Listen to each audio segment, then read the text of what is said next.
ام المومنین ام سلمہ فرماتی ہیں بخاری شریف میں حدیث پاک، یہ حدیث پاک ام سلمہ کہ میں وحی نازل ہوئی، میرے مصطفیٰ کریم نے فرمایا ام سلمہ باہر کھڑی ہو جاؤ، کوئی اندر نہ آئے۔ امام حسین آ گئے، میں روکتی رہی نہ رکے، اندر چلے گئے، جا کے میرے مصطفیٰ کی گود میں بیٹھ گئے۔ امام حسین چلے گئے، فرماتی ہیں یکدم کچھ دیر بعد میں نے اپنے مصطفیٰ کے رونے کی اونچی اونچی آواز سنی، ہچکیوں سے رو رہے تھے میرے مصطفیٰ، آنسو بہہ رہے تھے۔ کبھی میں نے اپنے اس صبر والے رسول کو یوں روتے نہیں دیکھا۔ بیوی میرے مصطفیٰ فرماتی گھبرا گئی، گھبرا کے میں اپنے مصطفیٰ کریم کی بارگاہ میں حاضر خدمت ہوئی، یا رسول اللہ خیر ہے، کیا ہوا؟ تو فرمایا اس وقت میرے مصطفیٰ بڑا رویا، فرمایا مجھے جبریل نے خبر دی ہے کہ اے محمد صلی اللہ علیہ وآلہ وسلم، یہ جس سے آپ اتنا پیار کرتے ہیں نا، اس کو آپ کا کلمہ پڑھنے والے یوں قتل کر دیں۔ مجھے مٹی دکھائی جبریل نے ان کی، وہ کربلا کی لا کے سرخ مٹی،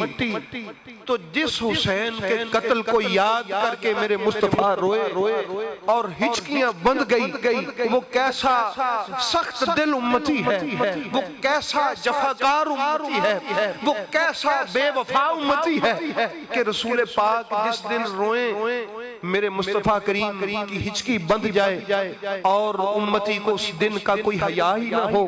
وہ اس دن کے بارے میں یہ مناظرے کرے کہ اس مہینے میں شادیاں ہو سکتی ہیں، اس مہینے میں خوشیاں منائی جا سکتی ہیں، تجھے حیا ہوتا تو تو کبھی نہ کہتا۔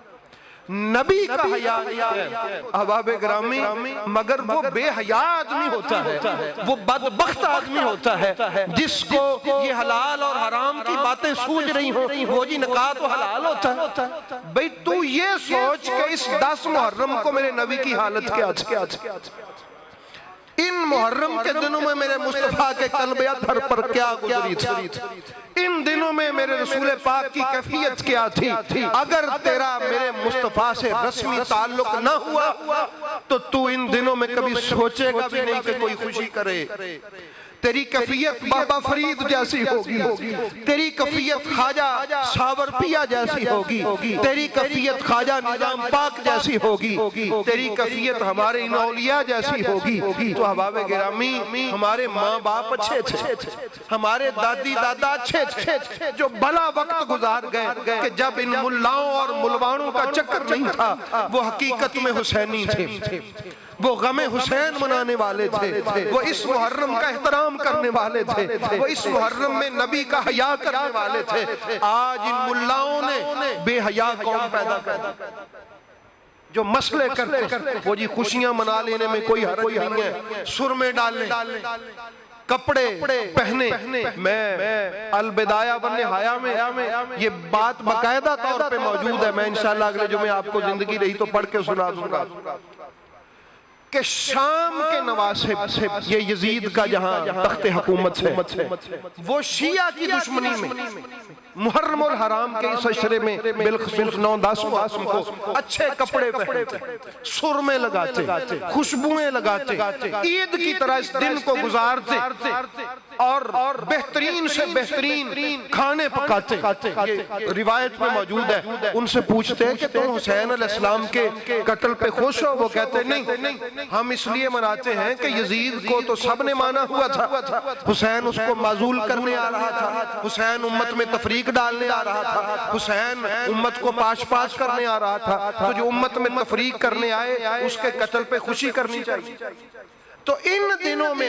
یہ نئے نئے کپڑے پہننا، یہ نئے یہ سرمے لگانا اور حدیثیں من گھڑت موضوع حدیث جو ان امویوں نے شامل کروائی کتابوں میں، ان کے ریفرنسز دے دے کے لوگوں کو کہنا سرما ڈالو،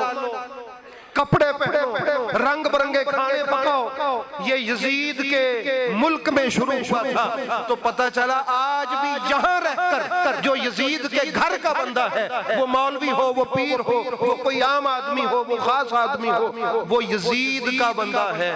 جس کو 10 محرم میں خوشیاں سوج رہی ہوں۔ تو مسلمانوں اپنے نبی کا حیا کرو، اپنے رسول کا حیا کرو اور رسول پاک کے ساتھ وفا کرو. ان دنوں کو ویسے گزارو جیسے ہمارے بڑے مسلمانوں نے گزارا ہے, جیسے ہمارے باپ داداؤں نے گزارا ہے. وہ مسلمان تھے, ان کا طریقہ درست تھا. تو غم حسین میں آپ ان دنوں میں اپنی مصروفیات ایسے رکھیں, بالخصوص 9 اور 10 محرم چھٹی ہوتی ہے, جن کو نہیں ہوتی وہ چھٹی کریں, اور جن کے نام کی چھٹی ہے ان کے نام پہ گزاریں.